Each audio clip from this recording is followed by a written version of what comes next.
Top quality और consistent performance के लिए सिर्फ सिल्वर पंप नाम याद रखना। ಮೊನ್ನೆ ಮೈಸೂರಿನಲ್ಲಿ ಪ್ರಾರಂಭ ಆಗಿರುವಂತ ನಮ್ಮ ಜನಾಕ್ರೋಶ ಯಾತ್ರೆ ಮಂಡ್ಯ ಮುಗಿಸ್ಕೊಂಡು ಹಾಸನದಲ್ಲಿ ಮುಗಿಸ್ಕೊಂಡು ಇವತ್ತು ಮಡಿಕೇರಿಗೆ ಹೋಗ್ತಾ ಇದ್ದೇವೆ. ಎಲ್ಲ ಜಿಲ್ಲೆಗಳಲ್ಲೂ ಕೂಡ ನಮ್ಮ ನಿರೀಕ್ಷೆಗೂ ಮೀರಿ ಪ್ರತಿಕ್ರಿಯೆ ಸಿಗ್ತಾ ಇದೆ.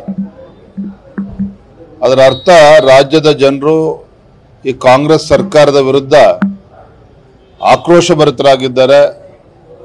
ಸಹನೆಯ ಕಟ್ಟೆ ಒಡಿತಕ್ಕಂಥ ಸಂದರ್ಭ ಸೃಷ್ಟಿಯಾಗಿದೆ. ಕಾರಣ ಅಂತ ಹೇಳಿದ್ರೆ ಬೆಲೆ ಏರಿಕೆ ಮತ್ತು ಜನಸಾಮಾನ್ಯರು ಪರದಾಡ್ತಕ್ಕಂಥ ಪರಿಸ್ಥಿತಿಗೆ ನಿರ್ಮಾಣ ಮಾಡಿದ್ದಾರೆ ಸಿದ್ದರಾಮಯ್ಯ ಸರ್ಕಾರ ಅಂತ ಹೇಳಿದ್ರೆ ನಿಜವಾಗ್ಲೂ ಕೂಡ ಇದು ದುರಾದೃಷ್ಟ ಮತ್ತು ಭ್ರಷ್ಟಾಚಾರ ಮಿತಿಮೀರಿ ಹೋಗಿದೆ.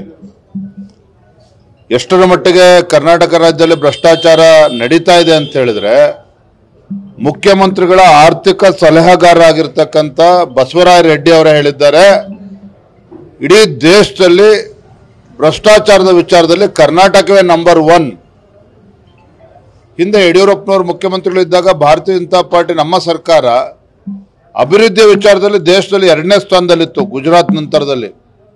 ಆದರೆ ದುರ್ದೈವ